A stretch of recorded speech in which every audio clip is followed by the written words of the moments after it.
Humankind has always sought to explore the universe. Never before have we been able to travel as deep into space as we are today. The quest to study new planets drives us further and further away from Earth, eventually leading to years-long space travels. Longer travel implies many physiological changes that we do not experience on Earth. Due to size and resources constraints, fresh food cannot be grown in sufficient quantities in space. Without a proper access to it, interplanetary exploration is compromised.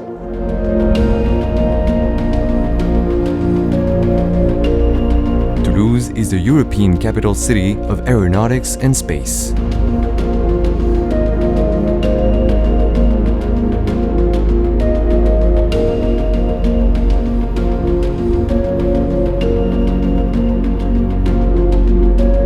We are igem.toulouse.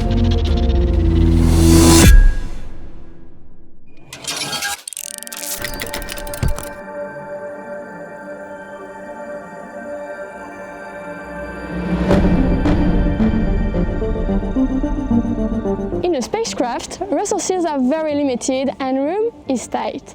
Additionally, environmental conditions are very different from those on Earth. Astronauts live in confined areas. They experience weightlessness. There is over 10 times more radiation and pressure is much lower. As Dr. Nathalie Leys, head of Microbiology Research Unit at Space Life Science Program, told us that microgravity have a direct and an indirect effects on cells, which mean human bodies are impacted. Also, we interviewed two French astronauts, Jean-Jacques Favier and Philippe Perrin, who both attested that astronauts can experience a loss of taste and a loss of appetite.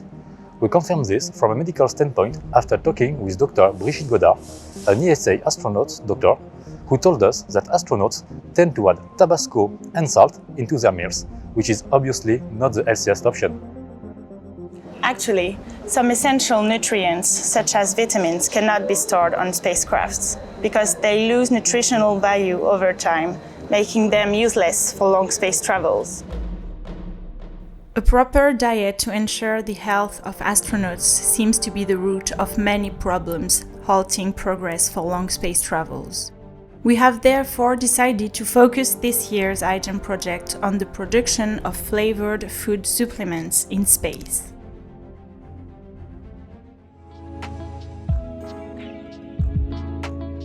Furthermore, resources in space are scarce. We discussed with the Dr. Alain Maillet from the French National Center for Space Studies about the recycling system that is currently in place in the International Space Station. We learned from this interview that most of the waste generated is recycled in a closed-loop circle to obtain water and oxygen.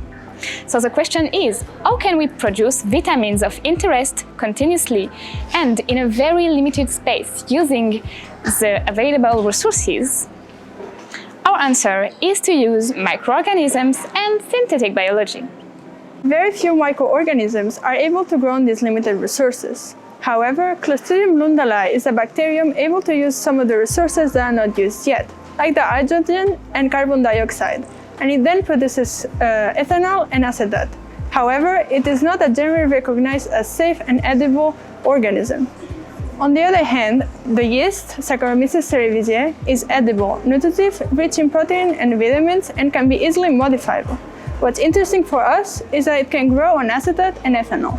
This is why we designed a co-culture system where the bacteria use carbon dioxide exhaled by astronauts and hydrogen obtained from water electrolysis, as recommended by Dr. Benjamin Érable. Bacteria produce ethanol and acetate. These products, coupled with the oxygen from the electrolysis, will be consumed by the yeast, which will synthesize the vitamin A and different flavors. As a proof of concept, we decided to engineer yeast to make them produce beta-carotene, a precursor of vitamin A.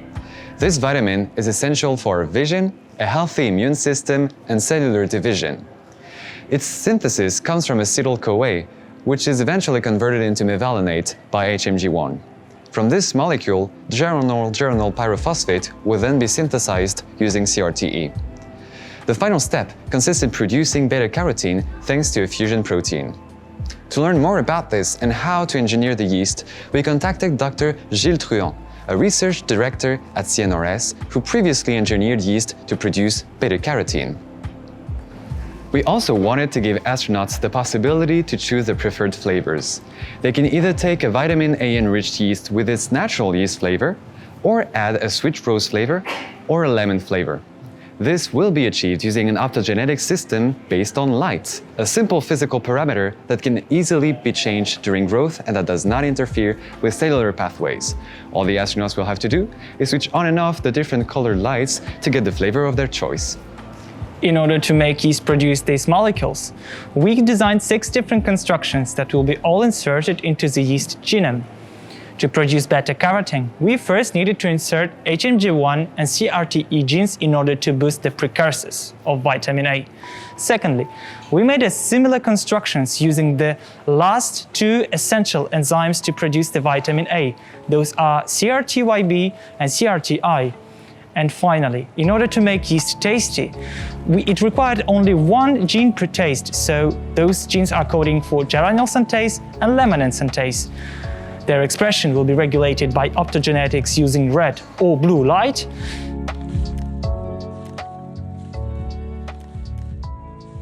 Modeling was central to demonstrate the feasibility of the project and verify that the system may produce enough nutrients for astronauts. We have developed a dynamic model to understand, predict, and ultimately control the behavior of the synthetic microbial consortium. We developed a dynamic model of a system that contains 1,000 reactions. They simulate the gas transfer into a space bioreactor and the interacting metabolism of Clostridium lundali and Saccharomyces cerevisiae. This model simulates the functioning and dynamics of our integrated production system. It was first used to demonstrate the theoretical feasibility of our project.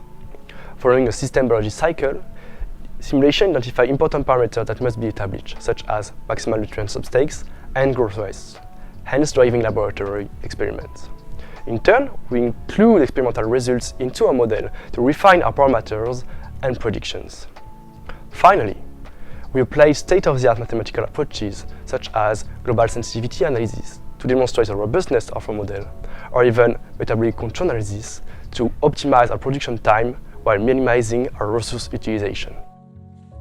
This model contains a transfer module to simulate the gas diffusion dynamics into our reactor, a carbon fixation module based on a genome-scale model of Clostridium lundali to simulate growth and production in our specific environment, and a production module which contains a genome-scale metabolic model of Saccharomyces cerevisiae, modified to simulate growth and nutrients production from acetate and ethanol. These modules were coupled together and constrained based on reaction kinetics. An audio solver was used to simulate the system dynamics. Model simulations indicate that our system can produce a daily dose of beta-carotene for 1 person in 16.1 hours, which demonstrates the feasibility of our project. Moreover, beta-carotene production time remained stable when model parameters were randomly sampled within 10% of the original value. This indicates that our production system is robust to technical and biological fluctuations. Metabolic control analysis identifies the most controlling input parameters. Production yield is a part of the carbon flux that will be sent to the beta-carotene pathway. It impacts both production time and resource utilization. This drove us to optimize our system by engineering the production pathway in the yeast, and experimental results were used to refine the model and its predictions. MCA results also indicate that high concentrations of H2 and low concentrations of CO2 through the hollow fiber membranes would minimize both resource utilization and production time. Finally, the model was used to dimension our system with an optimal reactor volume of 0.5 to 1.5 liters. To prove that the co-culture is feasible, we made experiments on the yeast and on the bacteria independently before trying them together in a co-culture system. About Saccharomyces cerevisiae, we first made growth experiments on various mix of ethanol and acetate to know if the ethanol-acetate ratio would impact the growth of the yeast, but also to get growth parameters of the yeast for the model. The ratios we have tried are those most likely to be produced by the bacteria according to the model. We obtain an average growth rate of 0.11, which means that the ethanol-acetate ratio doesn't affect the growth of the yeast. As you can see on our results, ethanol and acetate are consumed both at the same time. These results are encouraging because neither acetate nor ethanol would accumulate and the growth parameters are close to the model predictions. The goal of the Clostridium lungdalai growth experiment on CO2 and H2 is to measure the growth parameters on our system to design the experiments of co-culture. We conducted the experiment in this reactor.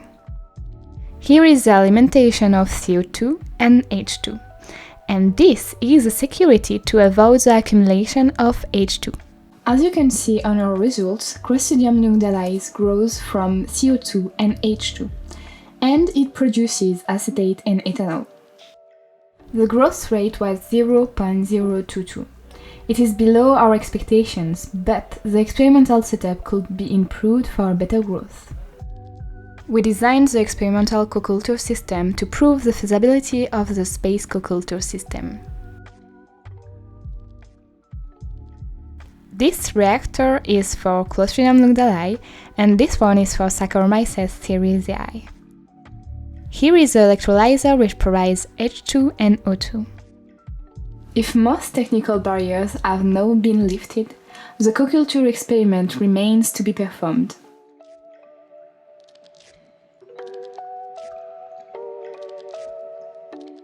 To make a nutritious and tasty yeast, we had to insert 4 key sequences into the yeast genome. We made numerous attempts and tried different cloning strategies for most of them. Unfortunately, as we had no longer access to the lab, our cloning processes were cut short. So we focused our efforts on the clonings that were the most central to our project. Doing so, we eventually succeeded in the clonings of the 2 key sequences for beta-carotene production. Regarding these clonings, we integrated the truncated HMG1 and CRTE in the yeast to improve the GGPP pool, which is the precursor of beta-carotene. And it was a success. Using LCMS, we measured the GGPP pool of a transform and wild-type yeast on YNB and glucose. We observed that the GGPP pool increased 5-fold in the modified yeast. Then, to produce beta-carotene in the yeast, we also had to integrate a fusion protein, CRTYB-EKI. We thought we succeeded in the clonings and integrated the CRTYB-EKI insert in the yeast, but the resulting colonies were not orange, which means that the yeast did not produce beta-carotene. After sequencing the CRTYB-EKI, we realized that an insidious deletion was hiding at the very beginning of the gene coding sequence. Restricted access to the lab due to COVID-19 did not allow us to correct the sequence right away. Nevertheless, we designed a site-directed mutagenesis to remove this deletion and restore the correct reading frame.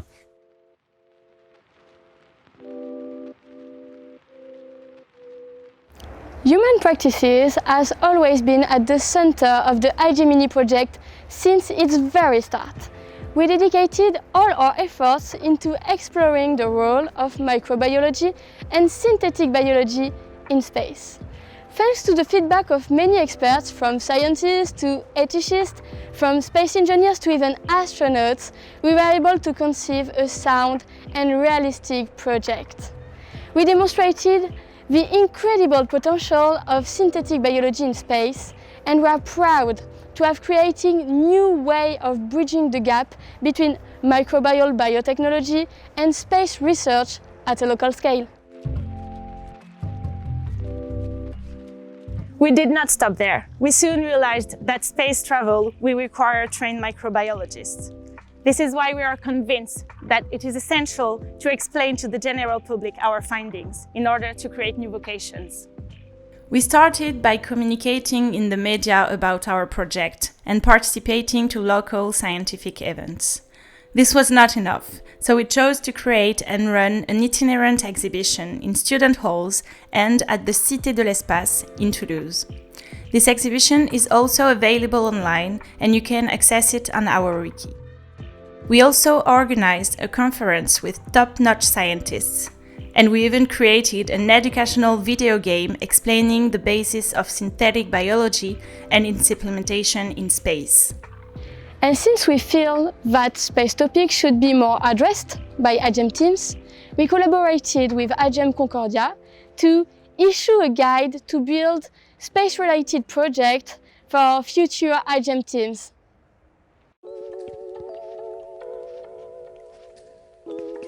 Since iGEM is a collaborative and interactive competition, our aim was to achieve common goals with several iGEM teams around the world. We advised the iGEM HSC Ghana team with their design process and shared our methodology for the implementation of their project in the real world by explaining our approach and the use of tools such as life cycle or business model. They did a great job for us by collecting data from their country through a survey about the acceptability of our vitamin A production device on Earth and gave us NGO contacts. We started to collaborate with iGEM Concordia because both of our projects are using an engineered yeast to provide nutrients for astronauts. This year, they created the AstroBio database that we tested and commented to improve their software. iGEM Concordia has included our Gal-10 promoter in the design of their engineered space-compatible strain, and we even started control experiments for them. We also invited them to embark with us on our guide for future iGEM teams who are undertaking space projects. We also shared great moments with plenty of other iGEM teams.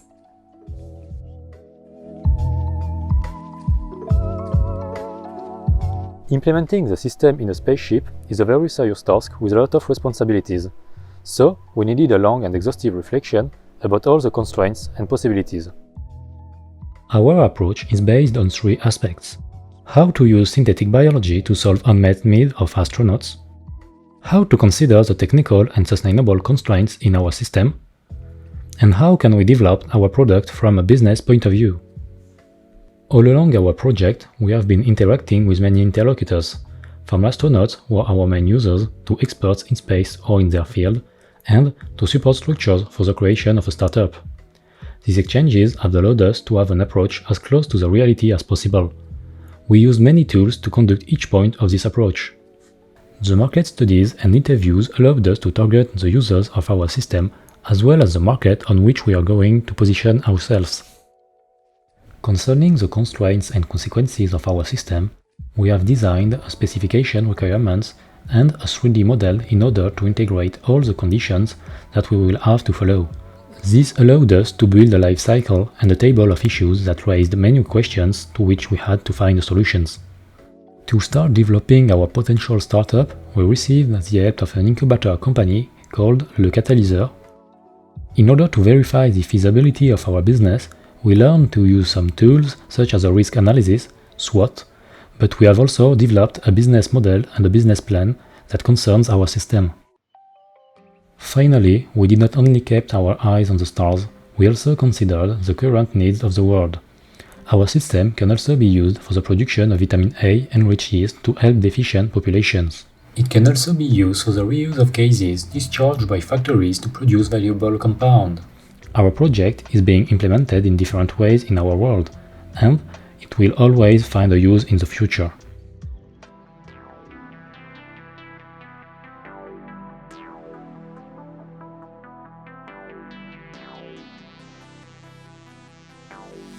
This was a very challenging edition, and we were slightly over-enthusiastic and over-optimistic about what could be accomplished by a team of 8 students, especially in the middle of a pandemic. We would have liked to go much further, to provide our advisors and sponsors with cutting-edge results. Yet, we are very proud of what we have accomplished. We have proven through modeling, results, and implementation that our project is feasible and has a future both in space and on Earth. We developed incredible things in the human practices part of our project, things we never thought we could achieve when we enrolled in the iGEM competition. Our greatest achievement is to have built a bridge between synthetic biology and space. Many initiatives are now flourishing at this interface in our city of Toulouse. We only wish we had more time to experiment in the lab. But after us, others will take up this challenge and we will be there to applaud their success.